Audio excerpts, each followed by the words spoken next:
अब data science की series में अभी हम लोग पढ़ रहे हैं मशीन लर्निंग, जिसमें हम रिग्रेशन देख चुके हैं, आर स्क्वायर्ड देख चुके हैं, और भी काफी सारी चीजें हम पढ़ चुके हैं इसमें। अब हमने एक चीज देखी थी कि हम क्या कर रहे हैं मशीन लर्निंग में, लीनियर रिग्रेशन में हो क्या रहा है कि हमें क्या कर रहे हैं, मॉडल प्रिपेयर कर रहे हैं, हम नहीं कर रहे हैं, हमारा जो एल्गोरिदम है उसकी हेल्प से एक मॉडल प्रिपेयर हो रहा है जो कि क्या कर सकता है, प्रिडिक्शंस कर सकता है, जिसमें एक होता है डिपेंडेंट वेरिएबल, एक होता है इंडिपेंडेंट वेरिएबल। एक इंडिपेंडेंट वेरिएबल जो कि जिसे एक्स से डिनोट किया जाता है, और दूसरा होता है डिपेंडेंट वेरिएबल जो कि एक्स पे डिपेंड करता है। इसका बेस्ट एग्जांपल हमने क्या देखा था, नंबर ऑफ आवर्स स्टडीड और स्कोर, मतलब कितने घंटे एक स्टूडेंट ने पढ़ाई की उस पर डिपेंड कर रहा है उसका स्कोर, ठीक है ना। अब देखो कुछ भी अगर हम प्रिपेयर करते, कोई मॉडल है, कोई मशीन है, उसमें कोई ना कोई क्या होते हैं, ड्रॉबैक्स, लूप होल्स होते ही हैं। तो इनमें भी क्या होते हैं, एक जो ड्रॉबैक है हम वो स्टडी करेंगे, दो ड्रॉबैक्स, वो क्या है, under fitting and over fitting, ठीक है ना। अंडर फिटिंग हमें बहुत ज्यादा डिटेल में नहीं पढ़ना है क्योंकि उसका सोल्यूशन बहुत ही ज्यादा सिंपल होता है। हम थोड़ा सा डिटेल में जो पढ़ेंगे, बहुत ज्यादा डिटेल में नहीं, वो पढ़ेंगे हम ओवर फिटिंग, ठीक है। अब अंडर फिटिंग के कहने का ये मतलब होता है कि जब हमारा जो मॉडल है वो सही से प्रिडिक्शंस ना कर पाए। देखो सही से प्रिडिक्शंस तो ना अंडर फिटिंग में कर पाएगा ना ही ओवर फिटिंग में कर पाएगा, ठीक है ना। मतलब हमने बहुत ही कम ट्रेनिंग दी है किसी को और सीधे प्रिडिक्शंस पे लगा दिया, तो वो चीज होती है अंडर फिटिंग, ठीक है।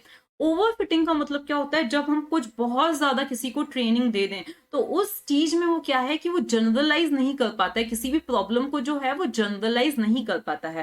फॉर एग्जाम्पल मैंने क्या किया है कि ढेर सारी बुक्स तो पढ़ ली हैं, ठीक है, लेकिन आउट ऑफ द बुक कोई सा क्वेश्चन आ जाता है तो उस केस में मैं सॉल्व ना कर पाऊँ। मतलब मैंने क्या किया, बहुत सारी बुक्स को क्या कर लिया है, रट लिया है, ठीक है। अब मैं क्या ना कर पाऊं कि कोई अगर उस बुक से कोई सा बाहर से क्वेश्चन आ जाए तो मैं सही से उसको सॉल्व ना कर पाऊं, तो वो चीज क्या होती है, ओवर फिटिंग होती है, ठीक है ना। तो अब इनके हम डायग्राम्स देखते हैं तो आपको ये चीज अच्छी तरह से समझ में आ जाएगी, ठीक। देखो ये है हमारा आउटपुट जो कि प्रेडिक्टर वेरिएबल बोल सकते हैं या जिसको हम क्या बोल सकते हैं, इनपुट बोल सकते हैं। इन तीनों केसेस में ये हमारा इनपुट है एक्स और ये क्या है, हमारा आउटपुट है वाई, ठीक है। तीनों ही केसेस में ये चीज हमारी क्या है, एप्लीकेबल है। ये है एक्स और ये क्या है, वाई है, ओके। तो यहाँ पर सबसे पहला जो हमारा केस है वो क्या है, अंडर फिटिंग का। अंडर फिटिंग में आप देख रहे हो आपकी जो लाइन है वो कहीं से भी पास हो रही है, ठीक है ना। मतलब हमारा जो मॉडल है वो सही से ट्रेंड नहीं है, ओके। तो वो लाइन जो है, अब आप देख सकते हो कि जो प्रेडिक्शंस है वो बिल्कुल भी सही नहीं होने वाले हैं, ओके। तो ये चीज होती है अंडर फिटिंग होती है, ओके। यहाँ पे आप देख रहे हो हमारी लाइन ही सही से पास नहीं हो रही है, ओके।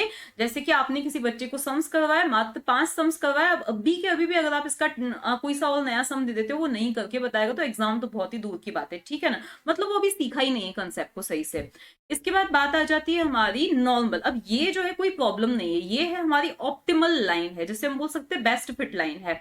ये जो है बेस्ट प्रिडिक्शंस कर सकती है, ठीक है। ये क्या कर सकती है, बेस्ट प्रिडिक्शंस कर सकती है, क्योंकि ये जो हमारे डेटा पॉइंट्स है, इस लाइन के जो पॉइंट्स हैं वो बहुत ज्यादा डिस्टेंस में नहीं है। और यहाँ पे आप देख सकते हो ये हमारा डेटा पॉइंट और ये है हमारे प्रिडिक्शंस, तो कितना ज्यादा इनमें जो है डिफरेंस है, डिस्टेंस बहुत ही क्या है, ज्यादा है। और यहाँ पर क्या है, मिनिमम डिस्टेंस है, आप देख सकते हो मिनिमम डिस्टेंस है। तो ये हमारी बेस्ट फिट लाइन जो हम हमेशा पढ़ते आ रहे हैं। ये हो जाती है हमारी ओवर फिटिंग की प्रॉब्लम, जिसमें क्या हो रहा है, हमारी जो लाइन होती है, जो रिग्रेशन लाइन होती है, वो हर एक डेटा पॉइंट से जो है वो पास होके जा रही है। हर एक डेटा पॉइंट से क्या हो रही है, वो पास होके जा रही है, ठीक है ना। मतलब बुक का हर एक पेज, हर एक क्वेश्चन हमने पढ़ लिया है, ओके। तो अब आपको ये चीज डेफिनेटली लगेगी तो ये तो फिर बढ़िया लाइन हुई, लेकिन नहीं, ये जो है किसी प्रॉब्लम को जनरलाइज करने में सक्षम नहीं होती है, कैपेबल नहीं होती है। मतलब क्या है कि इसमें आउटलायर्स भी आ चुके हैं। मतलब जब आप क्या कर रहे हो, पूरे एक ही स्कूल का डेटा आपको किसी भी सपोज ए जो हाइट का रिलेशनशिप देखना है, ठीक है, तो आपने क्या किया है, किसी एक ही क्लासरूम का पूरा की पूरा डेटा क्या किया है, कलेक्ट कर लिया, पूरा की पूरा डेटा। तो वहां पर नॉइस आने के चांसेस होते हैं। नॉइस आने के चांसेस मतलब कि क्या है कि उसमें कुछ आउटलायर्स आ सकते हैं।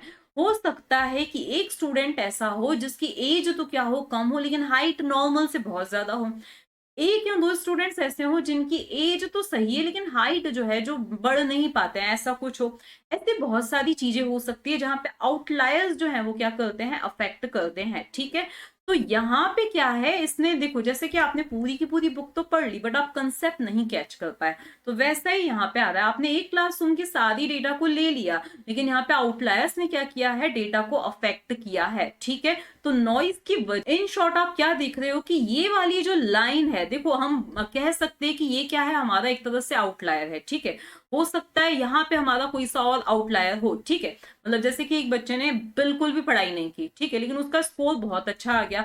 उसने पढ़ाई बिल्कुल जीरो की लेकिन उसका स्कोर जो है वो बहुत अच्छा आ गया, ऐसा भी हो सकता है। तो ये क्या हुआ, आउटलायर हुआ। ऐसे स्टूडेंट्स हर एक क्लास में हो सकते हैं, उसने चीटिंग की हो, कुछ और किया हो, कुछ भी चिट लेके आया हो, तो जिस वजह से उसका स्कोर बहुत अच्छा आया हो, ठीक है। एक कोई स्टूडेंट है जिसने पढ़ाई तो बहुत ज्यादा अच्छी की है लेकिन उसके मार्क्स जीरो आ गए हो ड्यू टू सम रीजन, ठीक है, किसी भी रीजन की वजह से उसका स्कोर बहुत कम रहा हो, ठीक है। तो ये सारे, ये क्या होते हैं, आउटलायर्स होते हैं। और जो हमारी ओवर फिटिंग होती है उसमें हमारी जो रिग्रेशन लाइन होती है वो सभी पॉइंट से क्या होती है, पास होके जाती है। इस चीज को क्या बोला जाता है, ओवर फिटिंग बोला जाता है, ठीक है। तो इसका मेन जो रीजन है वो क्या है कि आपने बहुत ज्यादा डेटा क्या कर दिया है, फीड कर दिया है। बहुत ज्यादा डेटा प्रॉब्लम क्यों क्रिएट करता है, तो मान लिया आपके पास डेटा सेट है जिसमें 100 रोज हैं, तो वो सारी की सारी 100 आपने मॉडल को ट्रेन करने के लिए क्या कर दी है, फीड कर दी है, ठीक है ना। तो यहाँ प्रॉब्लम आ सकती है। तो इसीलिए इसका जो एक सोल्यूशन है वो क्या होता है कि आप कुछ रोज को, मतलब 100 में से मान लिया 80 रोज को तो यूज करो आप ट्रेनिंग के लिए, और बाकी के जो 20 रोज है उसको किसके लिए यूज करो, टेस्टिंग के लिए यूज करो, जिसके लिए हमें क्या करना पड़ता है, ट्रेन टेस्ट स्प्लिट का यूज करना पड़ता है, जो कि हम नेक्स्ट वीडियो में देखेंगे।